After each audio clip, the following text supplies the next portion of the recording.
Hello friends, welcome to परीक्षा ई classes. अब तक मैं 4 लेसन प्लान डिस्कस कर चुका हूं विज्ञान के, और मैथ के 6 लेसन प्लान डिस्कस कर चुका हूं। ये सभी लेसन प्लान आपको प्लेलिस्ट में मिल जाएंगे जो कि मैंने चैनल पर बना रखी है। देखते हैं आज का प्रकरण हमारा है दैनिक जीवन में विज्ञान की देन। इसे कैसे तैयार करेंगे? सबसे पहले हम दिनांक और दिन डालेंगे। इसके पश्चात विषय उपविषय डालेंगे और प्रकरण डालेंगे। कक्षा, वर्ग, कालांश और अवधि लिखेंगे। विद्यालय का नाम लिखेंगे जिस भी विद्यालय में हम टीचिंग करने जा रहे हैं। और इसके बाद आता है सामान्य उद्देश्य। तो सामान्य उद्देश्य आप 4 से 5 और 6 भी लिख सकते हैं। 5 लिखें, ज़्यादा उत्तम होगा। सामान्य उद्देश्य क्या है देख लेते हैं। ये ओवरऑल विषय से रिलेटेड होते हैं और हर विषय के लिए अलग अलग होते हैं। तो ये हमारा विज्ञान विषय था, इसके लिए देखते हैं सामान्य उद्देश्य।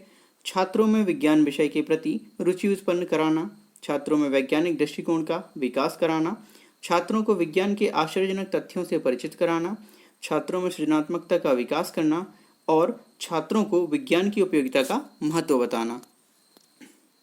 यहाँ पर हमारे सामान्य उद्देश्य कंप्लीट होते हैं।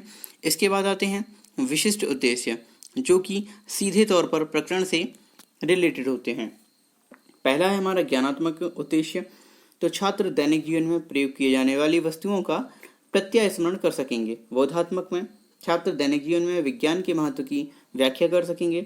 और प्रयोगात्मक में छात्र दैनिक जीवन में विज्ञान के नियमों का प्रयोग कर कार्यों को आसान बना सकेंगे। इसके पश्चात है कौशलात्मक। छात्र दैनिक जीवन में विज्ञान में आने वाली समस्याओं का निदान विज्ञान के नियमों की सहायता से कर सकते हैं।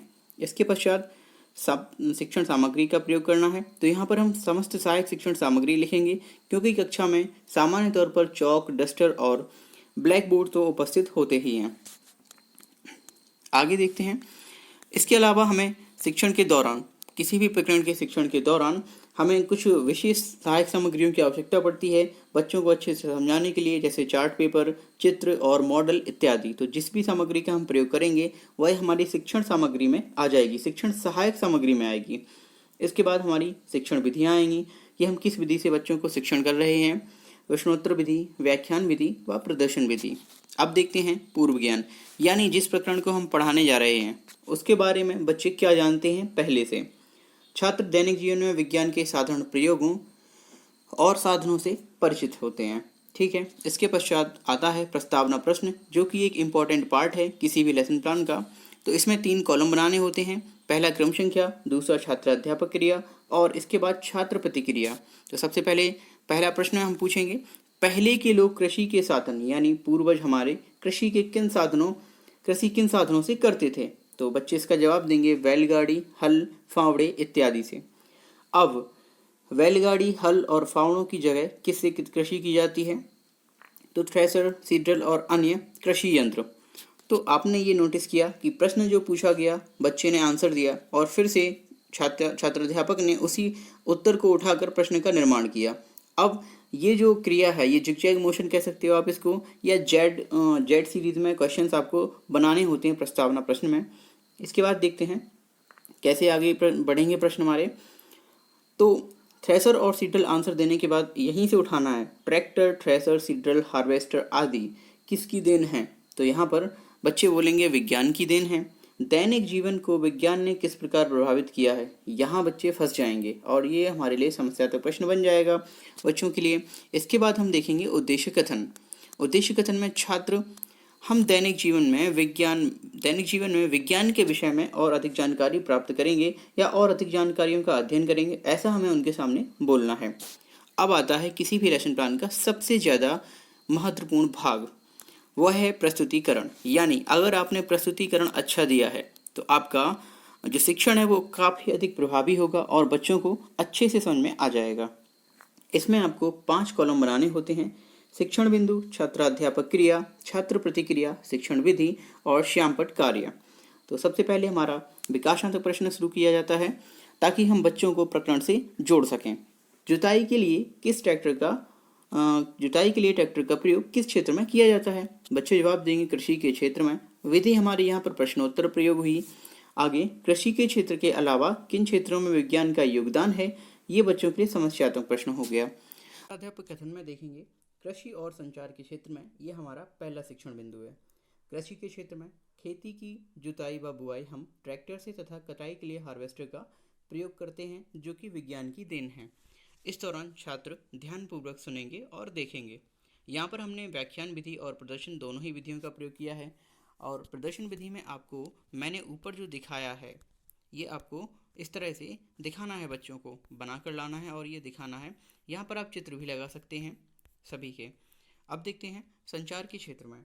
तो विज्ञान की वजह से अधिक विकास हुआ। अब संचार पत्र व्यवहार से ना होकर मोबाइल, फैक्स, टेलीफोन से होता है, जो कि आसान, तीव्र व काफ़ी समय बचाता है। इस दौरान छात्र आपको ध्यानपूर्वक सुनेंगे और यहाँ पर आपने व्याख्यान विधि का प्रयोग किया और उसके साथ ही प्रदर्शन विधि का भी प्रयोग किया है। आगे देखेंगे।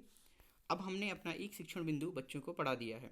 इस दौरान बच्चों ने कितना ग्रहण किया, कितना ज्ञान प्राप्त किया या कितना उन्हें समझ में आया, यह जानने के लिए हम उनसे कुछ बोधात्मक प्रश्न करेंगे, जो होंगे कृषि क्षेत्र में हम किन आधुनिक यंत्रों का प्रयोग करते हैं। बच्चे जवाब देंगे ट्रैक्टर, हार्वेस्टर और जो भी हैं। इस दौरान हमने प्रश्नोत्तर विधि का प्रयोग किया। और अगला प्रश्न है संचार के साधन क्या क्या हैं। इस दौरान बच्चे बताएंगे मोबाइल, फैक्स इत्यादि। अब देखेंगे विकासात्मक प्रश्न, क्योंकि हमें अब दूसरे शिक्षण बिंदु पर जाना है और बच्चों को प्रकरण में आगे बढ़ना है। विकासात्मक प्रश्न में पूछेंगे मनोरंजन के लिए आप किन यंत्रों का प्रयोग करते हैं। रेडियो और टीवी, ये हमारी प्रश्नोत्तर विधि हुई। इसके पश्चात रेडियो तथा टीवी किसकी देन है, तो ये हमारा समस्यात्मक प्रश्न हुआ। ठीक है, और यहाँ पर हमारी विधि सेम वही प्रश्नोत्तर विधि प्रयोग की गई है। अब यहाँ से छात्राध्यापक का कथन शुरू होगा और छात्राध्यापक बताएंगे कि मनोरंजन के अलावा, कृषि के अलावा और संचार के अलावा किस किस क्षेत्र में विज्ञान का देन है। तो आगे हम देखेंगे मनोरंजन तथा शिक्षा के क्षेत्र में विज्ञान की देन। छात्राध्यापक कथन यहाँ से शुरू होगा। मनोरंजन के क्षेत्र में वर्तमान समय में मनोरंजन के लिए विभिन्न यंत्र जैसे टीवी, सिनेमा, रेडियो का प्रयोग करते हैं, जो कि विज्ञान की देन है। इस दौरान छात्र ध्यानपूर्वक सुनेंगे और यहाँ पर हमने व्याख्यान और प्रदर्शन दोनों ही विधियों का प्रयोग किया है। और हम यहाँ पर श्यामपट्ट में डाल देंगे मनोरंजन के क्षेत्र में, हेडिंग डाल देंगे। आगे बढ़ते हैं। ये आपको बच्चों को चित्र दिखा देने हैं। जिस भी प्रकरण, जिस भी शिक्षण बिंदु में आप पढ़ा रहे हैं, उनके सामने ही इनको लगाना होता है। आगे देखेंगे शिक्षा के क्षेत्र में। शिक्षा के क्षेत्र में अब शिक्षण का कार्य पुस्तकों के साथ साथ कंप्यूटर, प्रोजेक्टर व इंटरनेट आदि से किया जाता है, जो कि विज्ञान की ही देन है। सेम यहाँ भी छात्र ध्यानपूर्वक सुन रहे हैं और शिक्षण विधि भी हमारी व्याख्यान और प्रदर्शन हो जाएगी। अब देखते हैं शिक्षण बिंदु हमारा दूसरा भी कंप्लीट हुआ। हमें यह जानना है कि बच्चों को क्या क्या समझ आया है, तो उनसे हम कुछ बोधात्मक प्रश्न करेंगे। पहला प्रश्न होगा टीवी तथा रेडियो का प्रयोग किस क्षेत्र में किया जाता है। बच्चे जवाब देंगे मनोरंजन के क्षेत्र में, और यहाँ पर हमारी प्रश्नोत्तर विधि प्रयोग की गई है। दूसरा प्रश्न होगा शिक्षा के क्षेत्र में किसका प्रयोग किया जाता है। बच्चे फिर से जवाब देंगे कंप्यूटर तथा प्रोजेक्टर का। सेम हमारे यहाँ पर प्रश्नोत्तर विधि प्रयोग की गई है। हमारे दोनों ही शिक्षण बिंदु कंप्लीट हो गए हैं। आप मैक्सिमम 3 शिक्षण बिंदु रखिए और मिनिमम 2 तो आपको रखने ही हैं। अब यहाँ पर देखते हैं शिक्षण कार्य, निरीक्षण कार्य। तो शिक्षण के दौरान छात्र अध्यापक ने कक्षा में घूम घूम कर निरीक्षण कार्य किया। इसके बाद हमारे पुनरावृत्ति प्रश्न, संचार के लिए प्रयोग किए जाने वाले साधनों के नाम लिखें।